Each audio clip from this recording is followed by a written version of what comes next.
Bonjour à tous, bonjour à tout le monde. Je ne sais pas si vous me voyez déjà. Ok, en tout cas, le live est lancé. Je vais prendre mon téléphone. Je vous dis bonjour à tous, prendre mon téléphone pour voir si vous êtes là, si les notifications apparaissent. Je vous dis bonjour, bienvenue à tout le monde. Et effectivement, je suis en live, ça marche sur mon téléphone. Donc, vous êtes là, je vois.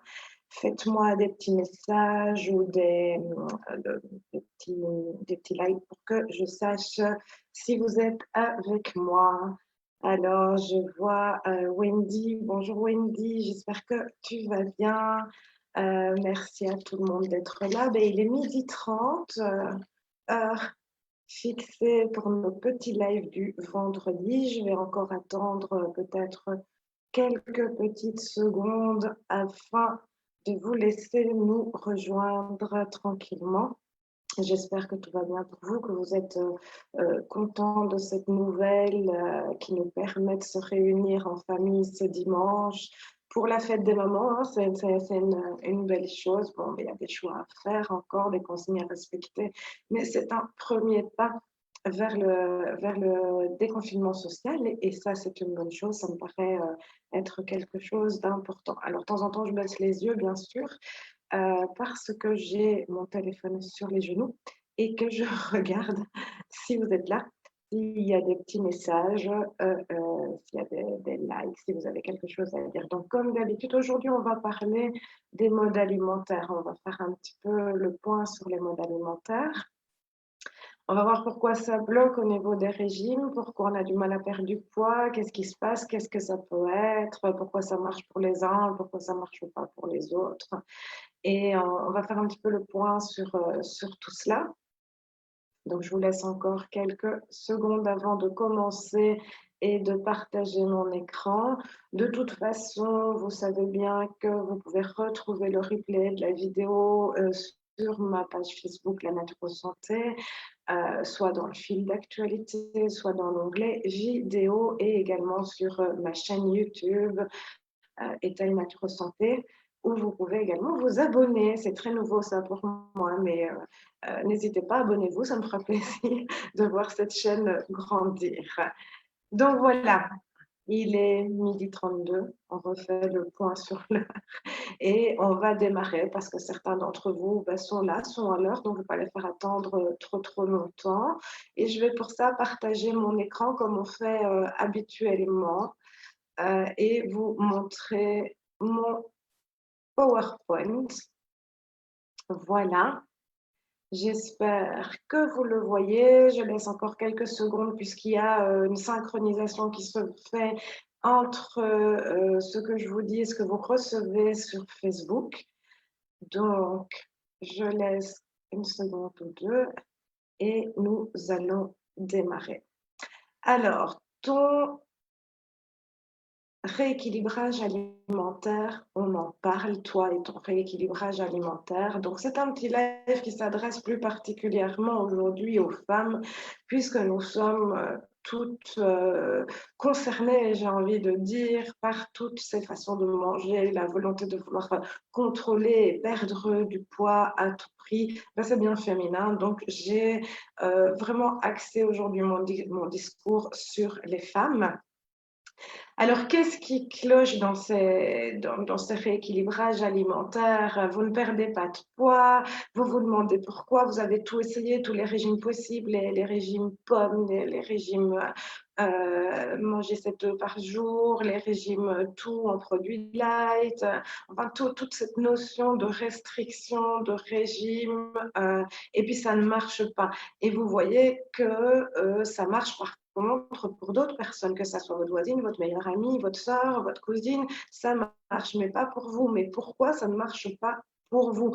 Alors vous y allez au forcing, vous mangez encore moins et du coup vous êtes crevé, votre morale va descendre également et surtout vous êtes découragé, ça va engendrer de la frustration. Donc ce qui est intéressant de se demander dans ce cas-là, quand on voit que ça ne marche pas, c'est de se demander, mais est-ce que ce que vous faites est bien adapté pour vous? Est-ce que ça vous convient simplement, parce que ce qui convient à une personne ne convient pas forcément à une autre personne. Donc, pour cela, on va plutôt parler ici de rééquilibrage alimentaire.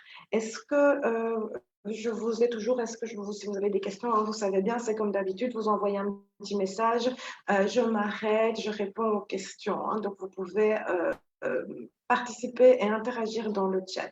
Donc, qu'est-ce que c'est un rééquilibrage alimentaire? Eh bien, en fait, c'est une révision complète du mode alimentaire.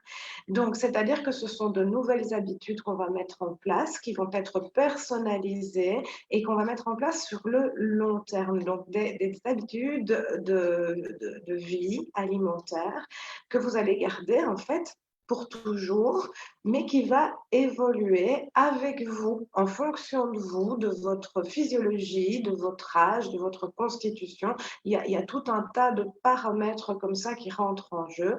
Et donc, ce sont des nouvelles habitudes quotidiennes qui s'inscrivent sur le long terme. C'est très important de savoir que il ne s'agit pas d'un régime. Le régime, c'est quelque chose qu'on fait uniquement pour un objectif bien précis. Donc, dans un cadre de santé, par exemple, où il est nécessaire pour vous donner un exemple, de vous préparer à une opération, où là, ça va être nécessaire que vous perdiez quelques kilos pour que ça soit bien optimal au niveau d'une opération chirurgicale, par exemple. Et donc là, on va faire un régime. Et donc là, c'est ponctuel. C'est quelque chose qu'on va faire de manière provisoire. C'est en tout cas pas un régime, on ne le fait pas sur le long terme. Le régime doit être approprié à une condition de santé et c'est sur le court terme, pour un moment donné et pour une raison donnée et précise. Pour ce qu'on fait au niveau alimentaire sur le long terme, alors on va parler plus de rééquilibrage alimentaire, puisqu'il s'agit alors d'habitudes de vie et d'habitudes alimentaires pour le long terme et pour favoriser et soutenir votre santé. Donc, un mode alimentaire, qu'est-ce que c'est? C'est la mise en place de nouvelles habitudes alimentaires sur le long terme et qu'on va garder pour toujours, mais faire évoluer en fonction de notre vie, de ce qu'on vit, de notre âge, de notre constitution, de notre physiologie. C'est un mode qui va être adapté et personnalisé parce que ce que moi je vais faire pour moi va pas être forcément bon pour vous. Ce que votre voisine fait, ben, ça va peut-être pas marcher pour vous. On est chacun différent. Donc ce mode alimentaire, il va s'adapter simplement à nous, à qui nous sommes personnellement. Ça va s'adapter également à votre rythme de vie, ça va s'adapter à vos goûts, à votre activité professionnelle, à votre activité physique. Il y a tout un tas comme ça de paramètres qui vont être pris en compte et qui vont être évolutifs sur le long terme, tout au long de votre vie. Alors, ce qui marche pour l'un ne marche pas forcément pour l'autre. Donc, un mode alimentaire, on part à la découverte de qui vous êtes finalement, globalement, et de quels sont vos goûts et de comment ça marche pour vous, pour pouvoir l'adapter d'une manière précise et individuelle. Donc, tous les paramètres vont être pris en ligne de compte. Alors, différence entre régime et rééquilibrage alimentaire. J'aime bien comment vous préciser cette notion de régime qui est intéressante dans un cadre de santé. À ce moment-là, il sera accompagné par un professionnel de la santé, que ce soit un nutritionniste, un médecin ou une diététicienne, et c'est pour un objectif bien précis et donc pas sur le long terme. D'accord? D'ailleurs, le mot régime en lui-même a une connotation, c'est déjà un premier frein pour que ça marche pour vous, c'est que ça a déjà une connotation hyper négative, le mot régime. Il suffit de le sortir du contexte alimentaire, on peut partir sur un contexte politique. où on va, par exemple, entendre parler de régime totalitaire. Oui, c'est négatif, c'est autoritaire, et le cerveau, eh bien, ce mot, il l'a enregistré comme ça, avec une connotation négative. Je vais vous prendre un autre exemple. Vous allez apprendre à conduire à votre fils, à votre fille, et à un moment donné, vous allez lui dire: «Mais enfin, passe cette vitesse, tu n'entends pas le régime de la voiture», il hurle. Donc ça a toujours cette connotation, ce mot a une connotation hyper négative, et l'impact que ça a sur nous, c'est qu'on l'a enregistré comme tel. Donc dès qu'on se dit je veux faire régime, déjà on met un frein, déjà on met une barrière, déjà il y a beaucoup de critères qui sont là pour ne pas que ça marche. Donc vous ne faites pas un régime par plaisir, vous allez le faire par obligation, parce que vous voulez, peu importe vos raisons, mais principalement bien sûr pour perdre du poids, et ce poids parce que vous voulez qu'il colle soit à certains dictats de la mode d'aujourd'hui, ou simplement parce que vous avez envie de plaire, de séduire. Il y a un tas de raisons pour lesquelles on veut perdre du poids. Et on va associer, et le corps, lui, il associe cette notion de régime à quelque chose de négatif. Donc déjà, on part mal, on part sur de mauvaises bases, donc ça va être très dur, ça va être restrictif. Il y a beaucoup de chances que ça ne va pas marcher, ou peut marcher, ou que vous allez reprendre. Alors, quelles sont les différences entre rééquilibrage alimentaire et régime? Eh bien, comme je vous l'ai dit, le rééquilibrage, ce sont de nouvelles habitudes qu'on va mettre en place sur le long terme, là où le régime, dans 80% des cas, est inefficace, et où vous allez reprendre du poids dans les 5 ans, et si pas le même poids, plus de poids. Le rééquilibrage alimentaire, il va s'agir aussi d'observer et de comprendre. Donc, observer les impacts négatifs et les impacts positifs d'un aliment sur vous-même. Comprendre comment ça fonctionne sur votre corps, selon votre physiologie, et de pouvoir comme ça anticiper. Et donc, tout ça, ça se fait par étapes. Et donc, anticiper, ça veut dire, vous savez que vous avez un type d'aliment qui est moins bien pour vous, vous savez que vous allez moins bien le digérer, par exemple, et donc que ça aura tendance à vous faire prendre du poids. Eh bien, vous allez apprendre à les détecter et à pouvoir les remplacer. Mais vous allez aussi apprendre, avec un rééquilibrage alimentaire, à continuer à sortir, parce que cette notion-là, elle est importante. On le sait aujourd'hui, on le vit, on n'a pas beaucoup de contacts sociaux, peu, on ne peut pas sortir, on n'a pas de réunions familiales qui vont seulement redémarrer, on partage plus de repas avec des amis, etc. Et on en souffre. C'est normal, parce que nous sommes des êtres sociaux. L'être humain a besoin d'interaction avec les autres êtres humains. Ça fait partie de nous, et c'est dans notre culture aussi, ici en Belgique et dans les pays européens souvent, de partager une bonne table entre amis. Ce sont des moments qui sont importants, parce que ce sont des moments riches d'échanges. Et alors, qu'est-ce que vous allez faire? Vous allez être au régime, vous allez refuser de sortir, vous allez refuser d'aller prendre un verre en terrasse, vous allez refuser de partager un barbecue avec des amis. Eh bien non, vous allez y aller, mais vous allez simplement apprendre à avoir des alternatives, et préparer aussi tout au long de l'année votre corps à tous ces écarts pour qu'il puisse y faire face. C'est la grosse différence, parce que le rééquilibrage alimentaire, en fait, va vous donner toutes les capacités de faire face, va donner à votre corps toutes les capacités de faire face, et va vous donner à vous toutes les astuces, tous les trucs pour bien vous connaître, et pour savoir gérer tout ça au quotidien, et gérer les écarts, et gérer les breaks qu'on fait, qui sont eux aussi nécessaires dans un bel équilibre et dans une belle harmonie. Alors, la plupart des régimes, qu'est-ce qui se passe? Ils sont restrictifs. Donc, on va enlever des familles alimentaires, hein. On a beaucoup parlé des graisses. Donc, on a beaucoup fait de régimes où on enlevait toutes les graisses. Aujourd'hui, on se rend compte, l'évolution de la science, les études le démontrent, on se rend compte que c'est évidemment pas la chose à faire, puisque les graisses font aussi partie, les bonnes graisses, on s'entend bien, font aussi partie des réserves d'énergie du corps humain, et qu'elles sont donc essentielles. Ça veut dire indispensables au bon fonctionnement. Donc aujourd'hui, on les réintroduit, mais de tout temps, un régime, on enlève des familles alimentaires, on les retire carrément. Et donc ça veut dire qu'on enlève toute une partie aussi des nutriments essentiels indispensables pour que le corps fonctionne bien.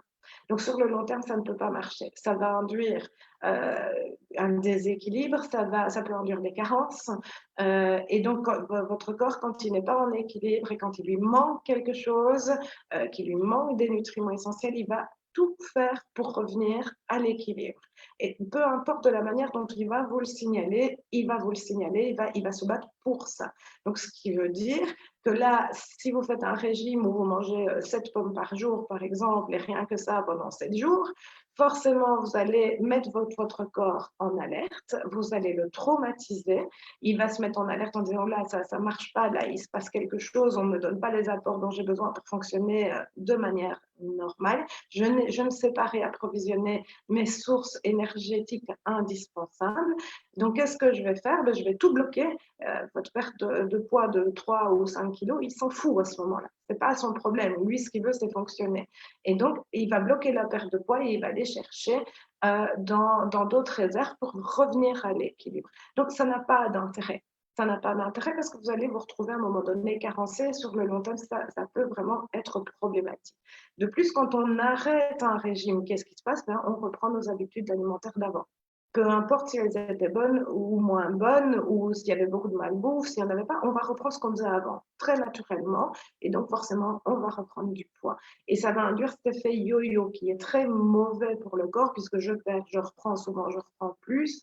Et donc, le corps, lui, à chaque fois, il doit faire face, il doit s'adapter. Et donc, ça va induire des déséquilibres, une désharmonisation. Le rééquilibrage alimentaire, lui, au contraire, va vous permettre, comme je vous le disais, d'anticiper. Il va être évolutif en fonction de vous, de votre vie, de ce que vous vivez au moment présent, de votre rythme de vie et de l'évolution de votre rythme de vie, de vos activités physiques, de vos activités professionnelles, et ça va s'adapter tout au long de votre vie. C'est-à-dire qu'au moment, quand vous connaissez les bases, quand vous connaissez ce qui est bon pour vous, de vous-même, vous allez avoir tout un apprentissage et de vous-même, après, vous saurez adapter pour vous en fonction de ce que vous vivez. Donc, on va maintenir une harmonisation, ce qui va faire que votre poids va aussi se stabiliser.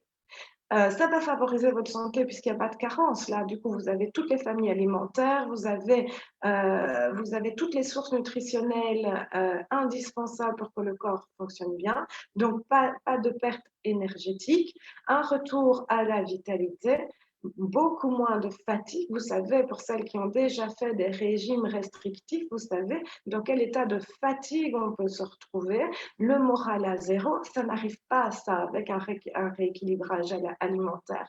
Vous n'avez pas ce moral à zéro. Vous n'avez pas à côté de vous votre mari qui va vous dire mais enfin recommence à manger parce que c'est pas possible, c'est insupportable. Ce qui va vous frustrer d'ailleurs encore plus quand on vous fait ce genre de remarques parce que vous faites réellement des efforts.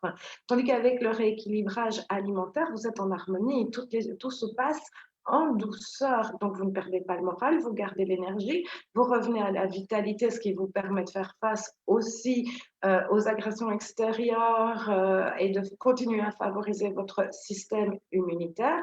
Et on va bien sûr par là favoriser une harmonisation, un rééquilibrage alimentaire.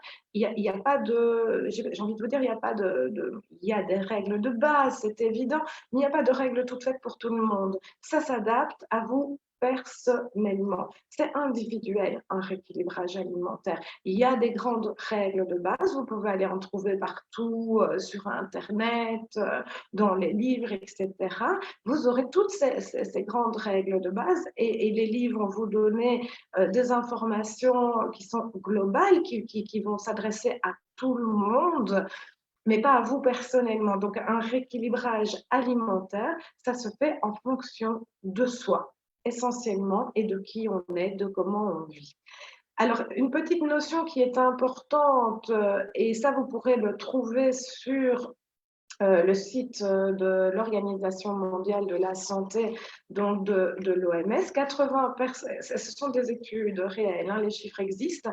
80% des personnes qui font un régime reprennent tout ou en partie, ou même plus, dans les 5 ans qui suivent l'arrêt de ce régime. Donc ça n'a pas de sens. Comme je vous l'ai dit, un régime est utile dans un cadre de santé avec un objectif précis et accompagné par un professionnel de la santé qui va vous préparer pour agir sur votre santé. Il est évident que quand on a une problématique de poids qui met en danger notre santé, il va être nécessaire et utile de mettre en place un régime dans ce cadre-là pour favoriser la santé. Dans ce cadre-là, vous êtes accompagné par un professionnel de santé afin de ne pas être en carence nutritionnelle et donc de ne pas induire d'autres problèmes de santé. Mais dans le cadre d'une gestion quotidienne du poids où il y a des variations légères de poids et qu'on veut perdre, par exemple, avant l'été, 5 kilos avant de partir en vacances, là, on n'est pas dans une problématique de santé, on est dans une problématique esthétique. Donc, du coup, là, vous n'avez pas, il n'y a pas lieu de faire un régime. Et donc, ça aussi, ça s'anticipe. Si vous avez envie, parce que vous savez que vous partez au mois de juillet en vacances sur les plages et que vous voulez être prête pour ce moment-là, anticipez-le avec un rééquilibrage alimentaire. Mais ne vous lancez pas dans un régime restrictif 15 jours avant de partir, parce que vous allez arriver crevé en vacances, en manque de vitalité, vous n'aurez pas le moral et tout ce que vous allez manger, puisque les vacances sont par définition un moment de bien-être où on ne va pas faire attention à ce qu'on mange, tout ce que vous allez manger, vous allez restocker aussi vite, puisque votre corps il en a besoin simplement, donc il va le restocker aussi vite, et donc vous aurez repris votre poids en rentrant de vacances et vous serez de nouveau frustré. Donc ça ne sert à rien. En fait, ce qui est important, c'est comme ce qu'on parle aujourd'hui au niveau de la détox. On en fait une mode finalement. Tiens, je vais faire une détox avant de partir. On en a parlé la semaine passée de la détox lors de mon live de vendredi passé.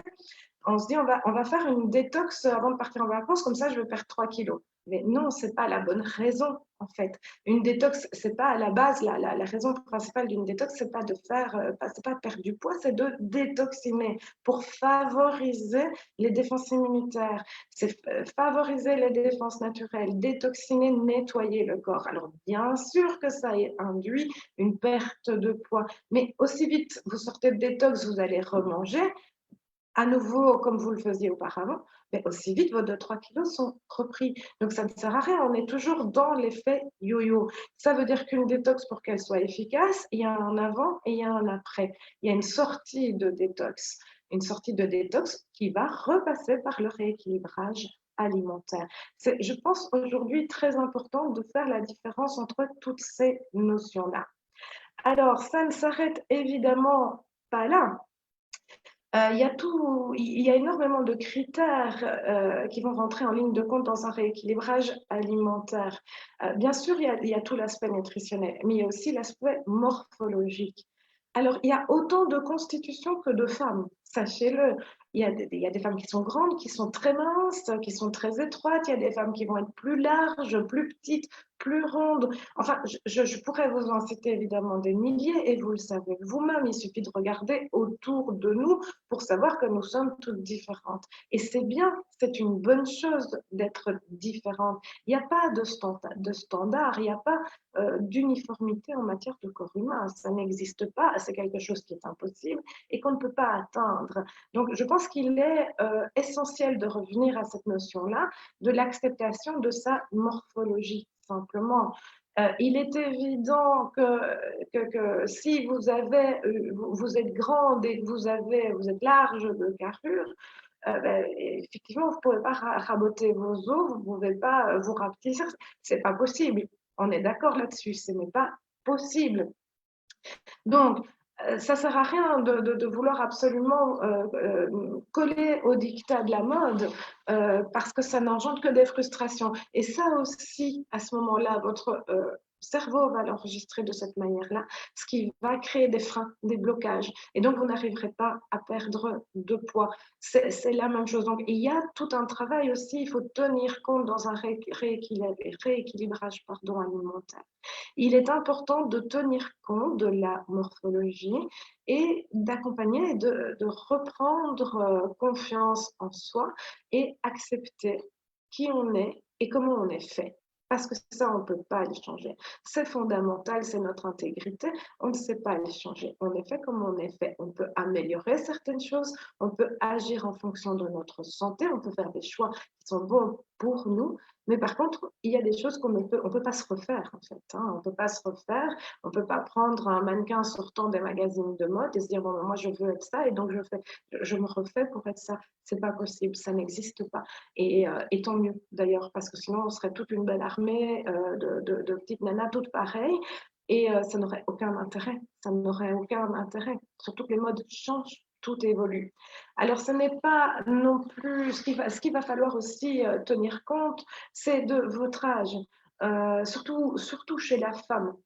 La femme, elle vit en fonction de ses hormones tout au long de sa vie, ce qui n'est pas le cas d'un homme. Donc, on ne fonctionne pas de la même manière. Donc, on a tout au long de notre vie de grands bouleversements hormonaux. Et ça, il faut en tenir compte. Parce que une femme de 30 ans qui va être à son apogée hormonal ne le sera plus à 40 ou 50 ans. Ce qui veut dire que le rééquilibrage alimentaire, ben, il doit s'adapter à ça aussi. Vous pouvez avoir des perturbations hormonales qui, par exemple, vont être dues à la ménopause. Et là, c'est un grand bouleversement. Et là, votre alimentation, eh bien, elle va devoir changer. Vous n'avez plus besoin des mêmes apports nutritionnels. Par exemple, vous aurez peut-être, et de manière globale, à nouveau, je parle de manière générale ici, vous aurez plus besoin de protéines à la ménopause. Pourquoi? Ben, pour agir contre la fonte musculaire qui va s'opérer dans ce changement hormonal. Mais vous aurez aussi besoin de limiter très très fortement les sucres parce que sinon vous allez les stocker et ils ne seront pas intéressants pour vous. Donc tout ça doit s'adapter à qui vous êtes et dans quelle tranche d'âge vous êtes. Et le corps tout au long de la vie, de la vie doit s'adapter à tous nos changements hormonaux comme on vient de le dire. On peut avoir aussi des perturbateurs extérieurs qui vont venir induire des problèmes hormonaux comme des perturbateurs endocriniens, par exemple. Il peut s'agir de la pollution. Donc, vous voyez, c'est vraiment très, très large ce qui pourrait venir bloquer votre perte de poids. Alors, il faudrait aussi s'interroger par rapport à son système digestif. Tout change aussi avec l'âge. Euh, on n'est plus dans la même condition quand on a 50 ans que quand on a 20 ans. Donc, il faut s'interroger aussi sur le système digestif. Est-ce que je suis ballonnée? Est-ce que je digère plus lentement? Et est-ce que j'ai des problèmes de constipation, de diarrhée, des choses pareilles? Et se demander pourquoi et qu'est-ce qui se passe et qu'est-ce qui induit ça. Et c'est seulement quand on trouve la cause qu'on peut avancer. Un rééquilibrage alimentaire va aussi tenir compte du stress et des inquiétudes. Je vous donne encore ici un exemple. Lorsqu'on est très stressé, eh bien, on va produire plus de cortisol. Donc, c'est une hormone, le cortisol. Et nous sommes dans un rythme de vie aujourd'hui, dans des situations de vie aujourd'hui où nous sommes très stressés pratiquement en permanence. Donc, on va faire plus de cortisol. Qu'est-ce qui va se passer? C'est que ça va induire une prise de poids. Et où va se loger cette prise de poids? Eh bien, sur le ventre et autour de la taille. Donc, vous voyez qu'il y a plusieurs paramètres. La prise de poids, elle peut être due à plusieurs raisons différentes. Et donc, quand on fait un rééquilibrage alimentaire, on s'intéresse à ces raisons, on les cherche. Et c'est seulement quand on les a trouvées, évidemment, qu'on va avancer et qu'on va pouvoir mettre au point ceux qui vous correspondent à vous personnellement. Donc, on va s'intéresser aussi à vos habitudes de vie. On va s'intéresser à votre parcours de vie.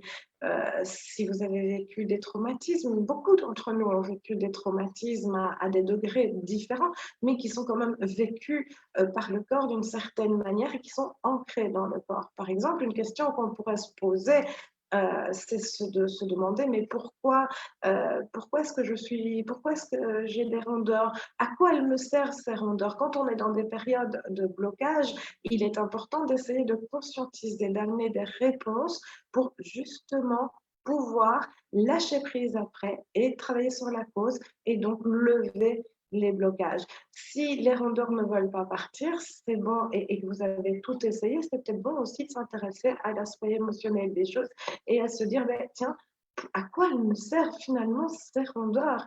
Est-ce que je m'en sers comme d'un bouclier ou pour me cacher? Qu'est-ce qui s'est passé dans ma vie pour que je mette ce mécanisme-là en place? Et c'est seulement à ce moment-là que vous pourrez les lever et avancer et que la perte de poids va s'engendrer. Donc, un rééquilibrage alimentaire va tenir compte de tout cela et bien sûr de l'acceptation de soi. Je pense que c'est aussi une notion qui est hyper importante, surtout aujourd'hui. On vit dans un monde d'images.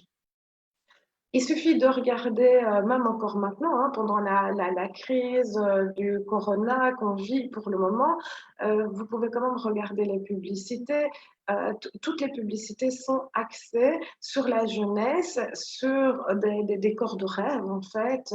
Mais ça n'existe pas dans la réalité ou très peu. La plupart de ces personnes qu'on va voir dans les publicités, elles sont soit très jeunes, soit c'est retouché avec des logiciels spéciaux, soit les corps sont carrément maquillés et pour gommer les défauts et on vous montre qu'une seule morphologie de personnes qui n'existe finalement que très peu dans la réalité. Donc il est très important aujourd'hui, il me semble, de pouvoir se libérer de ces carcans-là. On n'est pas tous faits pareil, on ne peut pas tous coller à cette image-là.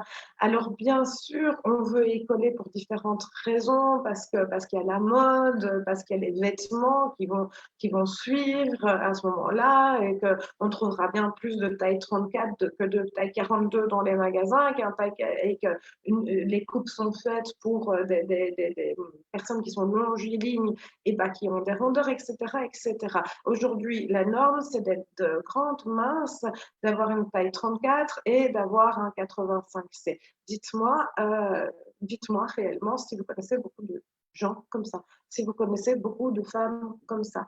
Alors bien sûr, il y a là-dedans aussi, il y a le facteur séduction, séduire son partenaire, son conjoint, ou pour un célibataire, séduire une autre personne. Je pense qu'aujourd'hui, le regard des hommes, lui aussi, va changer parce que l'homme est lui-même instrumentalisé aujourd'hui.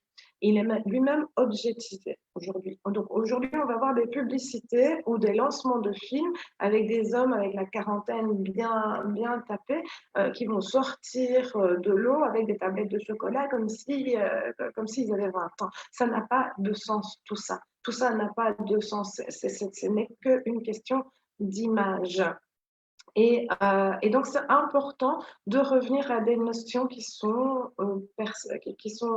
naturelles, de l'acceptation de soi par rapport à notre morphologie, d'avoir beaucoup de bienveillance envers soi-même, de ne pas essayer à tout prix de coller au standard, de comprendre et de conscientiser que l'uniformatisation n'est pas possible. L'être humain, c'est pas ça. Sinon, on le serait déjà, on se ressemblerait tous et ça n'est pas le cas. Et de réapprendre à s'aimer soi-même. Ça aussi, ça va lever énormément de blocages. Alors, apprendre à faire le tri va faire partie aussi de votre rééquilibrage alimentaire. Donc, ce qui est important pour le corps, c'est d'avoir le bon carburant. Donc, c'est exactement comme dans une voiture. Si vous mettez du diesel alors que vous avez besoin d'essence, ça ne marchera pas. Si vous ne remettez pas d'huile, le moteur va casser et c'est fichu. Ça peut être fatal. Dans le corps humain, c'est la même chose. Ce qui veut dire que nous avons des nutriments essentiels dont nous avons nécessairement besoin pour fonctionner. Donc, je vous en ai déjà parlé, il y a une règle de 3 de survie qui existe, je vous en ai déjà parlé lors de précédents lives. Je vais vous le répéter aujourd'hui parce que ça me semble important. Donc, 3 minutes sans respirer, eh bien, on meurt. 3 jours sans boire de l'eau, eh bien, on meurt, et 30 jours sans manger, eh bien, on meurt aussi. Donc, c'est une règle générale, bien sûr, toute ethnie et religion confondues. Évidemment, le corps s'adapte à son environnement, mais l'adaptation du corps a aussi des limites. Donc, aujourd'hui, vous entendez tout un tas de choses à propos de tout un tas de façons de se nourrir, toutes plus saines finalement les unes que les autres. On va vous dire, il faut faire ceci, il faut manger des graines, il faut manger des graines germées, il faut plus boire de lait, il faut plus manger de viande. Et il y a énormément, énormément d'informations. Comment adapter ça à vous? D'abord, interrogez-vous sur quelles sont vos convictions à vous. Est-ce que vous avez réellement envie de devenir végétarien, par exemple, donc de ne manger que végétal? Est-ce que c'est quelque chose avec lequel vous êtes en phase? Parce que si vous le faites uniquement pour une gestion de poids, ça ne marchera pas. C'est pareil. Est-ce que vous faites bien la différence entre un végétarien et un vegan? Le vegan va être, lui, dans une éthique et dans une dynamique de bien-être animal. Et donc, ça va aller beaucoup plus loin que l'alimentation. Est-ce que vous avez envie de manger du tout cru? Qu'est-ce que tout ça peut aussi apporter sur votre corps? Eh bien, les végétariens ne mangeant, ça dépend s'ils sont flexibles, là aussi il y aura des nuances à faire, mais je ne vais pas entrer dans toutes ces nuances-là aujourd'hui. Mais si on ne mange que végétal, il est bien sûr important de savoir faire les bonnes associations pour avoir les nutriments dont on a besoin et d'avoir par exemple les valeurs protéiniques dont on a besoin. Donc on a besoin de reconstituer les protéines végétales de même valeur finalement et de même qualité qu'une protéine animale. Et tout ça, ça s'apprend. Alors parfois, il faut complémenter aussi avec des compléments alimentaires. Par exemple, pour les gens qui ne mangent que végétal, on va régulièrement, on va faire des cures et on va complémenter en vitamine B9 ou en vitamine B12 parce que c'est ce qui va manquer dans l'alimentation, mais par contre qui reste tout aussi nécessaire pour le fonctionnement du corps humain. Alors manger tout cru, ben oui, c'est bien. C'est bien de manger tout cru parce qu'on va manger vivant, parce qu'on va avoir tout de suite et de manière biodisponible rapidement tous les nutriments, vitamines, oligo-éléments minéraux de l'aliment. La seule chose parfois auquel on ne pense pas, c'est qu'en fait, nous, on n'est pas habitués simplement de manger comme ça. Donc, manger du poisson cru tout un temps, ça a été une grande mode. Il faut manger du poisson cru parce que c'est bon pour la santé. Effectivement, c'est bon pour la santé. Les Inuits, ils sont très habitués. Leur système digestif aussi. Pas le nôtre, c'est pas dans notre culture. Donc, tout ça, ça se fait pas à pas. On apprend. Et on avance doucement, de manière à pas non plus venir perturber le fonctionnement du corps humain, de ne pas venir engendrer d'autres problèmes. Si vous commencez dès demain, alors que vous ne l'avez jamais fait, à manger que du poisson cru, ben, il y a de fortes chances que vos intestins vont vous montrer qu'ils sont là et qu'ils vont se rappeler à votre bon souvenir, quoi, parce que vous n'êtes pas habitué. Simplement, tout ça, ça prend. Tout ça, ça prend et on agit par étapes, on progresse au fur et à mesure. On prend en compte tous les paramètres et on voit aussi quelles sont nos valeurs à nous, à quoi on correspond, avec quoi on est en phase et comment on a envie d'évoluer. Alors, on a aussi beaucoup de discours et d'informations sur les produits laitiers, le gluten, la viande, etc. Les produits laitiers, effectivement, on peut constater que dans les PD, et ce n'est pas moi qui n'invente, il y a réellement des chiffres et des études scientifiques qui le prouvent, on peut constater aujourd'hui que dans les pays européens, là où la consommation de lait est la plus importante, c'est là aussi où le taux d'ostéoporose est le plus élevé. Donc vous allez me dire, mais c'est contradictoire puisque c'est du calcium. Effectivement, mais c'est un calcium qui est très riche, qui n'est pas forcément, qui n'est métabolisé qu'en petite partie au niveau du corps humain et qui donc finalement ne nous sert pas. D'ailleurs, nous sommes je crois les seuls encore, la seule espèce encore aujourd'hui à ne pas être sevré du lait et qui plus est à consommer du lait d'une autre espèce que la nôtre. Donc c'est un peu bizarre, hein, comme c'est un peu glauque même comme attitude.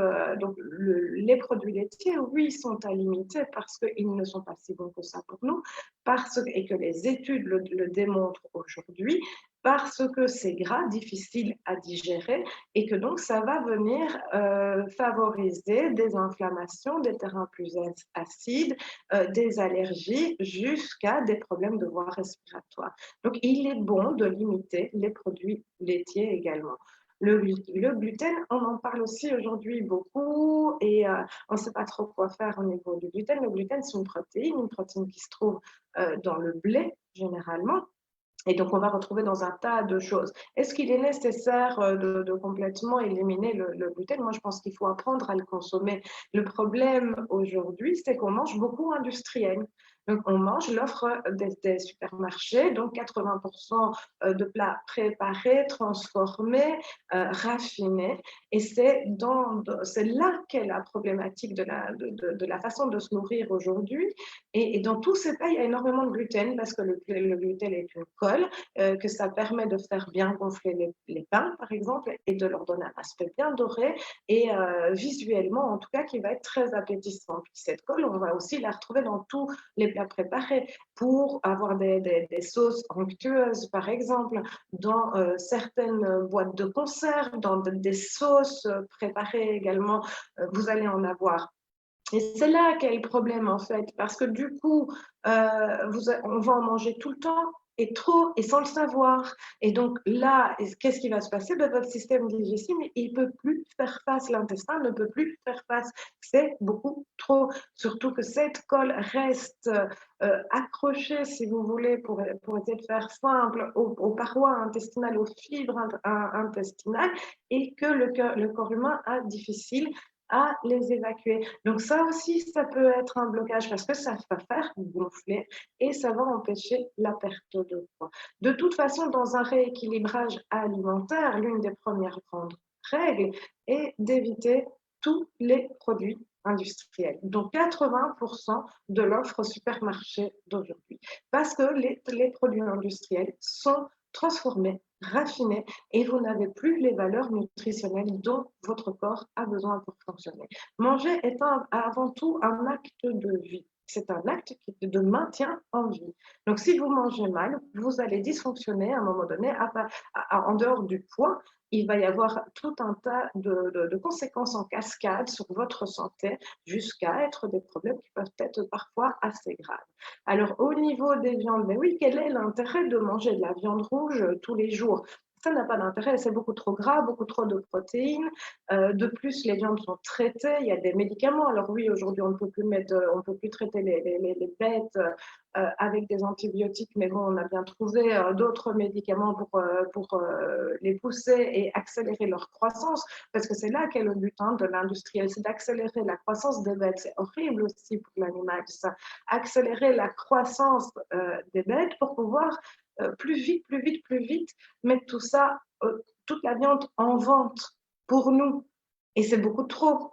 Pour nous, de toute façon, manger trop de viande est acidifiant. L'OMS recommande de manger de la viande 2 fois par semaine dans une quantité qui est raisonnable. Tous ces principes-là, vous pouvez les trouver. Vous pouvez aller voir les études et les chiffres annoncés par l'Organisation mondiale de la santé dans la prévention de la santé humaine, et vous allez découvrir vous-même ce qu'il est conseillé scientifiquement aujourd'hui de faire pour rester en bonne santé, ou en tout cas pour privilégier une bonne santé. Un excès de viande et un excès de charcuterie vous empêchera de maigrir. Dans les charcuteries, vous allez trouver du sel, du sodium, du sucre, des additifs, et tout ça va vous empêcher de maigrir. Ça fera partie des blocages. Si vous continuez à consommer de la viande tout le temps et de la charcuterie tout le temps, eh bien, vous n'allez pas favoriser votre perte de poids. Ça, c'est certain. Donc, c'est limiter la viande. En fait, tout l'intérêt, c'est de revenir simplement à des consommations qui sont harmonieuses, équilibrées et où il n'y a pas d'excès. Parce que c'est là qu'est tout le problème aujourd'hui, c'est l'excès en tout et surtout l'excès en mauvaises choses. Donc, le rééquilibrage alimentaire, eh bien, douceur et bienveillance, parce qu'un rééquilibrage alimentaire se met en place par étapes. Il évolue en même temps que vous, doucement, mais sûrement. On procède par élimination, donc on va voir ce qui vous convient en aliment et ce qui ne vous convient pas. Je sais, par exemple, que je vais vous prendre un exemple, que les légumineuses et enfin, les lentilles sont, pour moi, ça marche super, ça va super. Peut-être que pour vous, ça ne marche pas et qu'il faut faire autre chose. Donc ça doit être vraiment adapté par vous et pour vous, pardon, et on va procéder par élimination pour savoir ce qui fonctionne et ce qui ne fonctionne pas, tout en vous donnant toutes les astuces et toutes les clés pour que vous puissiez ensuite procéder par vous-même et faire ces éliminations vous-même tout au long de votre vie. Alors, le corps humain doit s'adapter et donc il y a une phase d'adaptation, bien sûr, quand on change de mode alimentaire. Alors, c'est pas compliqué. Il faut 21 jours, vous avez certainement déjà entendu parler de ça, au cerveau pour adopter une nouvelle habitude et un changement. Simplement 21 jours, donc c'est rapide en fait. Et à peu près 6 mois pour l'ancrer sur le long terme. Donc pour ne pas avoir la sensation de revenir en arrière et de repartir dans ce qu'on faisait avant. Donc 6 mois à peu près pour ancrer ça. Alors, je vais vous dire là, comme ça, quand on le dit comme ça on peut dire, oh, ça fait comme un long 6 mois, 6 mois dans une vie, dites-moi ce que c'est déjà, c'est pas énorme, on le voit déjà là maintenant avec ce qu'on vit, on peut remettre pas mal de choses, on peut se remettre en question et se dire, ben oui, mais finalement, profitons bien, et 6 mois, qu'est-ce que c'est Eh ben, c'est pas grand-chose. Si vous achetez une nouvelle voiture, donc vous changez de voiture, qu'elle soit nouvelle ou que ce soit une voiture d'occasion, peu importe, quand vous allez prendre possession de cette nouvelle voiture, vous allez devoir vous adapter. Bon, le siège ne se règle plus en hauteur, il se règle que d'avant ou en arrière. Avant, vous aviez sur votre rétroviseur quelque chose qui vous permettait de ne pas avoir les reflets des phares la nuit. Ici, vous n'en avez plus. La marche arrière ne se passe pas dans le même sens, etc., etc. Et vous allez vous adapter très vite à ça. Au début, vous allez un peu chercher. Et puis, vous allez vous adapter très, très vite.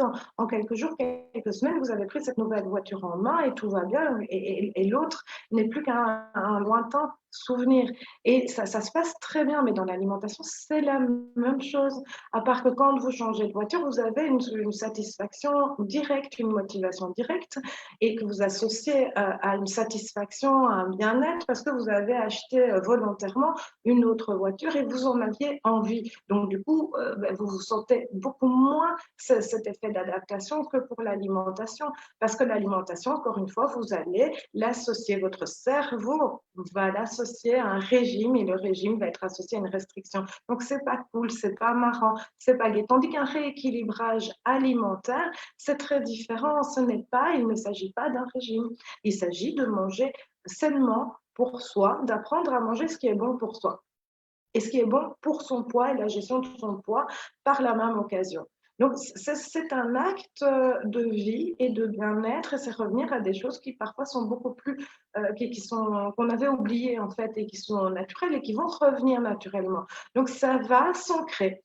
Et ça va se faire, le processus va être le même que pour la voiture, un petit peu plus long, parce que là, on change des habitudes qui sont ancrées depuis longtemps. Donc, forcément, on va prendre son temps pour le faire.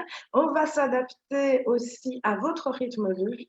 Aujourd'hui, la plupart d'entre nous, on travaille, on a des horaires, parfois on travaille le week-end, le soir. Il faut s'adapter à tout ça.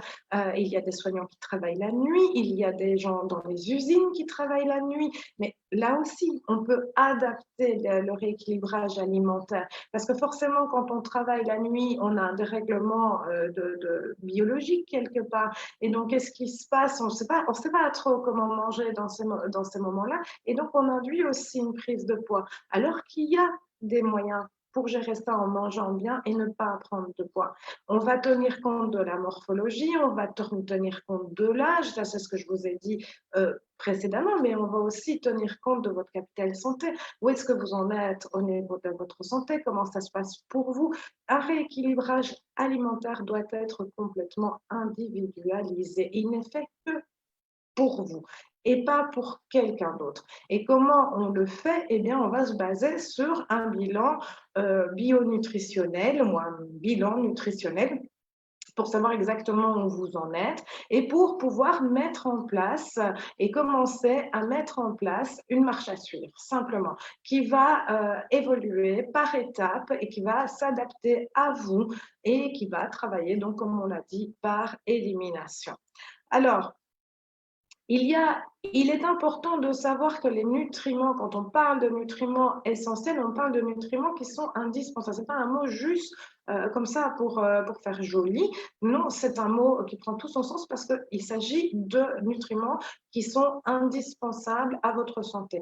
Vitamines, minéraux, oligo-éléments, mais aussi les glucides, mais aussi les protéines, tout ça et les lipides, tout ça vont faire partie à la fois de l'énergie dont le corps a besoin pour fonctionner et aussi de la protection du corps humain, donc des défenses immunitaires. Et donc, il y a un tas de choses à savoir aussi par rapport à ça.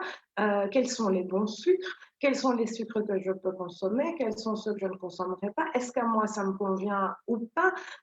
Quelles sont les bonnes graisses? Comment faire au quotidien pour adapter tout ça et avoir toutes ces sources nutritionnelles pour ne pas engendrer de carences.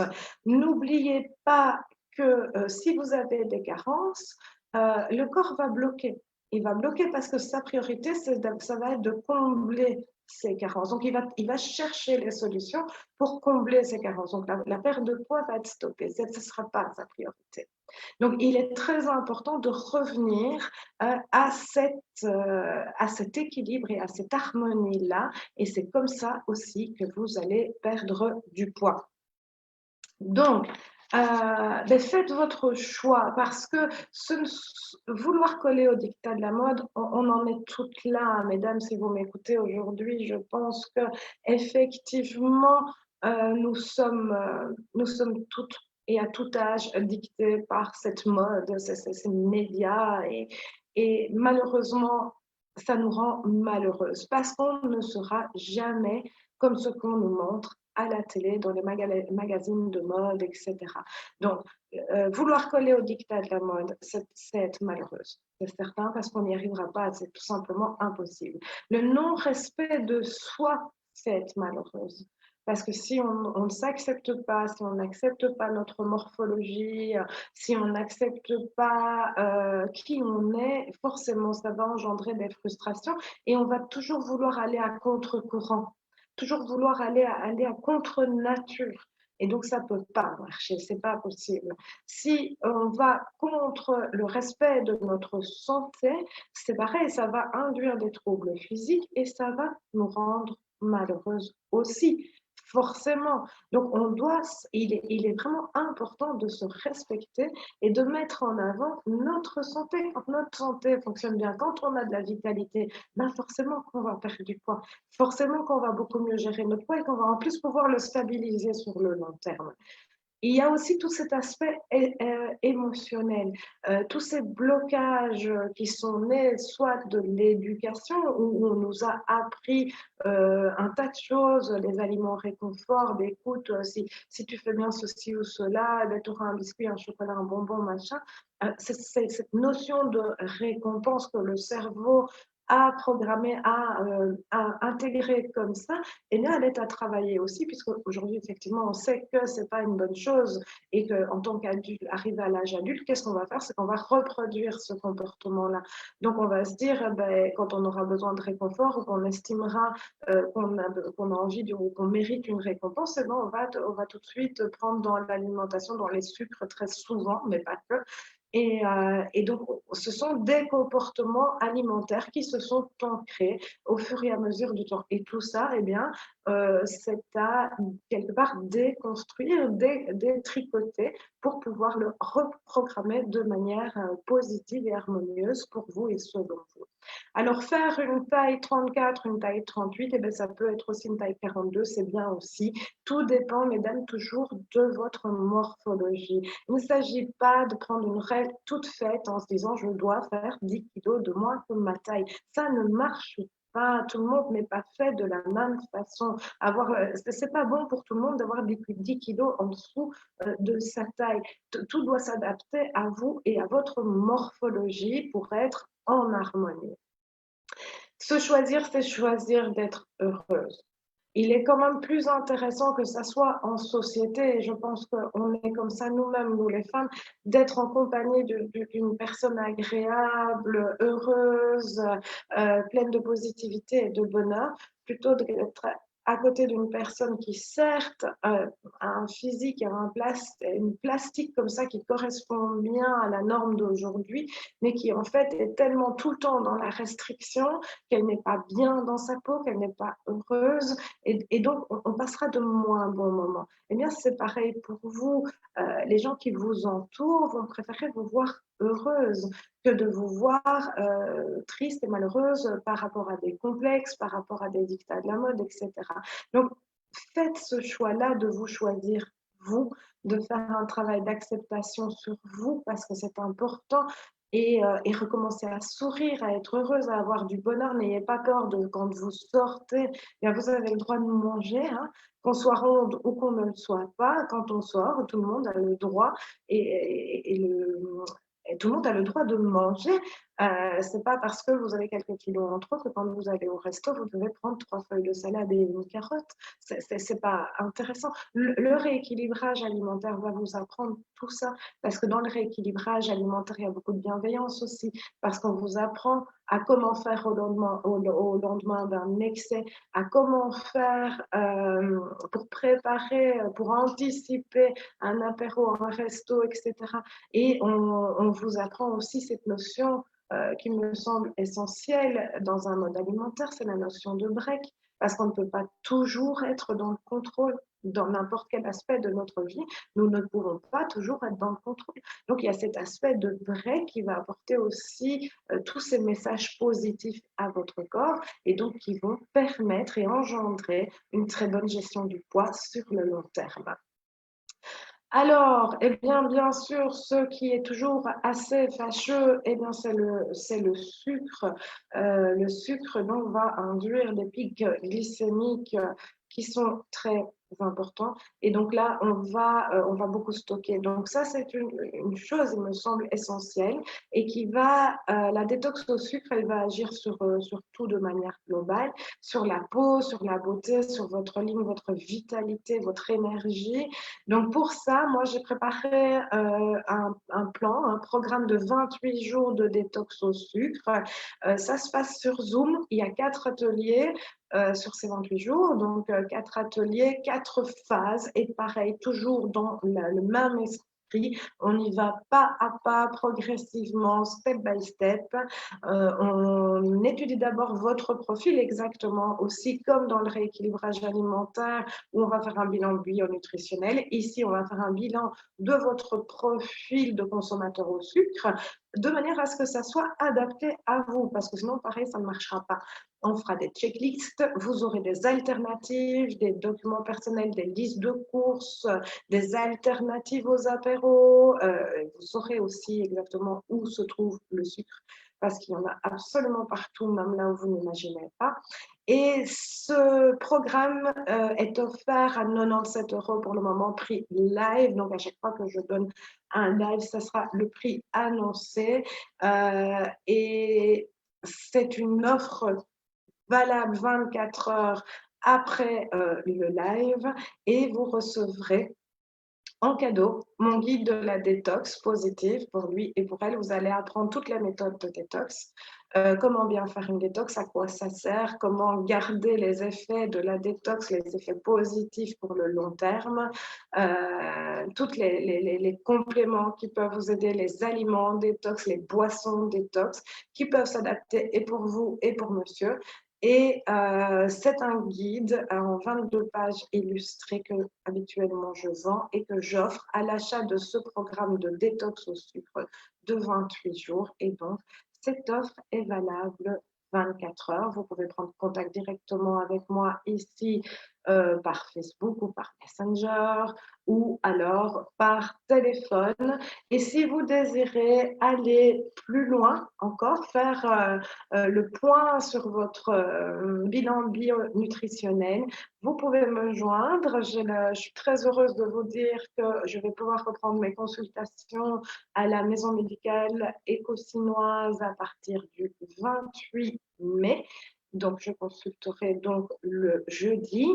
Et donc, je reprends en présentiel. Je peux aussi faire des consultations par Zoom, par WhatsApp, etc. Donc, il y a toujours un moyen, de toute façon, il y a toujours des solutions pour vous accueillir dans les meilleures conditions possibles, évidemment. Donc, pour me joindre, vous avez mon numéro de téléphone. Comme d'habitude, le PDF de ce live sera, donc vous allez avoir les slides qui seront mis sur mon groupe privé.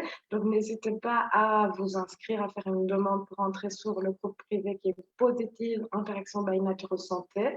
Remplir le petit questionnaire, il y a 2-3 petites questions que je vous pose, ça va très vite. Et comme ça, je peux approuver votre adhésion au groupe. Et là, vous retrouvez tous les documents. Après chaque live, il y a des documents. Vous allez les retrouver dans ce groupe. Il faut faire partie du groupe pour les avoir. Et vous aurez également le replay de cette vidéo qui sera là sur ma page La Nature Santé, que vous retrouvez dans le fil d'actualité ou bien dans l'onglet vidéo qui se trouve à gauche de votre écran. Eh bien, voilà, je vais terminer. J'espère que je vous ai bien informé. Je ne sais pas si vous avez des questions, on peut en parler. C'est le moment si vous en avez. Dites-moi, faites-moi un petit signe pour me dire si tout est OK pour vous, si vous avez envie d'intervenir. Euh, voilà. Sinon, eh bien, comme je vois qu'il n'y a pas de questions, je vais m'arrêter là pour aujourd'hui. Vous souhaitez une très très belle journée. D'ores et déjà, une bonne fête à toutes les mamans. Et je vous dis de bien prendre soin de vous, même si maintenant nous allons pouvoir commencer à sortir un petit peu. Prenez soin de vous, gardez vos distances, appliquez les consignes de sécurité. Nous sommes ici dans un premier pas vers un déconfinement social, donc mettons toutes les chances de notre côté que tout ça puisse bien se passer. Je vous souhaite une excellente journée. Je vous dis à vendredi prochain pour un prochain sujet. N'hésitez pas à me faire part de vos sujets, n'hésitez pas non plus à partager cette vidéo, ça me ferait bien plaisir. Et je vous dis à bientôt.